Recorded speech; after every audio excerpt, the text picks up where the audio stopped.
নমস্কার, আপনারা দেখছেন তুহিনার হেলদি রান্না। আজ আমি তৈরি করেছি বাতাবি লেবু মাখা। এখন বাতাবি লেবুর সিজন, আর এই বাতাবি লেবু আমাদের শরীরের পক্ষে কিন্তু খুবই উপকারী একটা ফল। কিন্তু আমরা কেউই এই লেবু খাওয়া পছন্দ করি না। বিশেষ করে বাতাবি লেবুকে আমরা কেউই কিন্তু খেতে চাই না ঝট করে। কিন্তু এই লেবুটা প্রচণ্ড উপকারী একটা ফল।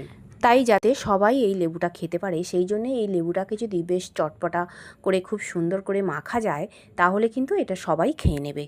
সবার প্রথমে লেবুটাকে আমি ভালো করে ধুয়ে নিয়েছি, আর এখন আমি এটাকে ছুরি দিয়ে কেটে নেব। এই বাতাবি লেবু ছাড়ানোর পদ্ধতি আছে, সেই পদ্ধতিতে ছাড়ালে খুব ঝটপট ছাড়ানো হবে। সবার প্রথমে এর দুদিকের মুখটাকে আমি কেটে বাদ দিয়ে দিলাম। এবার এই লেবুর চারিদিকটাকে কিছুটা ছাড়া ছাড়া একটু করে চিড়ে নেব ওই ছুরি দিয়ে। এবার হাতে করে এক টুকরো করে লেবুর খোলা ধরবো, আর টান দিলেই কিন্তু একটা করে খোসার ওপর ছাড়ানো হয়ে যাবে। আমি ছুরি দিয়ে ভালো করে চিড়ে নিয়েছি, আর এখন ঝটপট করে হাত দিয়েই এইগুলোকে আমি ছাড়িয়ে নিচ্ছি খোসাগুলো। আর আমি অর্ধেকটা করে নিয়েছি, অর্ধেকটা আজকে করব আর অর্ধেকটা রেখে দেবো ফ্রিজে, কালকে আবার মাখা করে খাবো। এবার হাতের সাহায্যে আমি এইগুলোকে খোসাগুলোকে আমি ছাড়িয়ে নেব। একটা প্লেট নিয়ে নেব, তারপরে এর দানাগুলোকে বাদ দিয়ে লেবুর যে পাপড়িগুলো সেইগুলোকে ছাড়িয়ে নেব। সবার প্রথমে লেবুর কোয়াগুলোকে আমি ছাড়িয়ে নিলাম। আর এই লেবুর অসংখ্য দানা থাকে, মানে এত দানা যে দানাগুলো প্রায় এক বাটির মতো হয়ে যাবে। এবার আমি একটা প্লেট নিয়ে নিয়েছি, এবার এই প্লেটের ওপরে আমি লেবুর পাপড়িগুলো ছাড়িয়ে নেব। এই লেবুকে নুন আর চিনি দিয়ে মাখলে, লেবু যদি টক থাকে তাহলে একটু চিনির পরিমাণ বেশি দিতে হবে, আর যদি টক কম হয়, মিষ্টি বেশি হয়, তাহলে কিন্তু বেশি চিনি দিতে লাগে না। অল্প চিনি দিয়ে মাখলে কিন্তু সেই মাখাটা খেতে এত ভালো লাগে যে তখন আর মনে হয় না যে একটুখানি খাবো। সেই মাখা খেতে আবার তখন কাড়াকাড়ি পড়ে যায়। এদিকে আমি লেবুর পাপড়িগুলো ছাড়িয়ে নিচ্ছি, আর এই লেবুটা এতটাই পাকা যে পাপড়িগুলো ছাড়াতে গেলে আমার লেবুর রস বেরিয়ে আসছে। তবে এই লেবু যত পাকা হবে তত কিন্তু মিষ্টি হবে।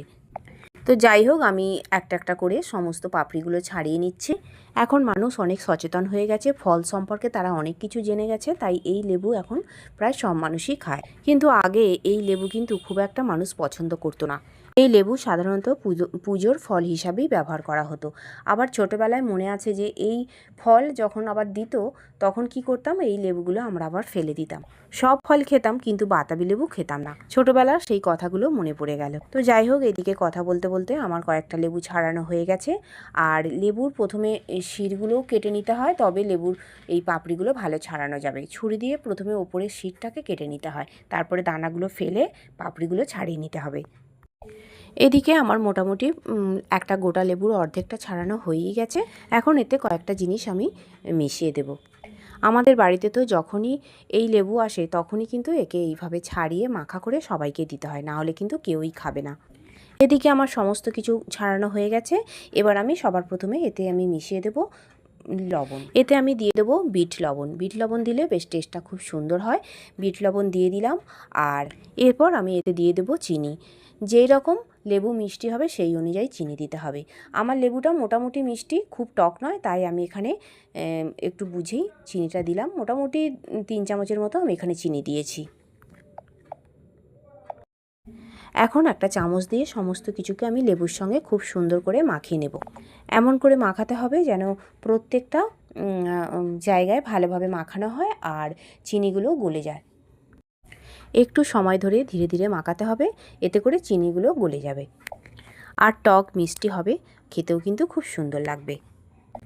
এতে অনেকে ওই লঙ্কা গুঁড়ো দেয় অল্প একটুখানি, কিন্তু আমাদের বাড়িতে বাচ্চারা সবাই খাবে বলে আমি লঙ্কা গুঁড়ো দিলাম না। আপনারা যদি মনে করেন একটু ঝাল ঝাল টক টক মিষ্টি মিষ্টি হবে, তাহলে অবশ্যই লঙ্কা গুঁড়ো দিতে পারেন। আর বন্ধুরা, আমার রান্না যদি ভালো লেগে থাকে, আর যদি নতুন নতুন তেল ছাড়া রান্নার রেসিপি পেতে চান, তাহলে আমার চ্যানেলটিকে সাবস্ক্রাইব করুন আর পাশে থাকা ঘন্টাটি বাজিয়ে দিন। আর লাইক শেয়ার কমেন্ট করতে কিন্তু একদম ভুলবেন না। এদিকে আমার লেবুর সঙ্গে নুন আর চিনি বেশ ভালো করে মাখানো হয়ে গেছে, আর এখন আমি প্লেট নিয়ে নিয়েছি, এটা খুব সুন্দর করে পরিবেশন করব। তাহলে বন্ধুরা, আমারই মতো ঠিক এইভাবে বাতাবি লেবু মাখা বাড়িতে তৈরি করে ফেলুন। দেখুন, ছোট থেকে বড় সকলের ভীষণ পছন্দ হবে, আর অবশ্যই সবাই কিন্তু চেয়ে খাবে। তৈরি হয়ে গেল আমার দুর্দান্ত স্বাদের বাতাবি লেবু মাখা। আর আমার এই রেসিপিটা দেখার জন্য সকল বন্ধুদের জানাই ধন্যবাদ। ভালো থাকবেন।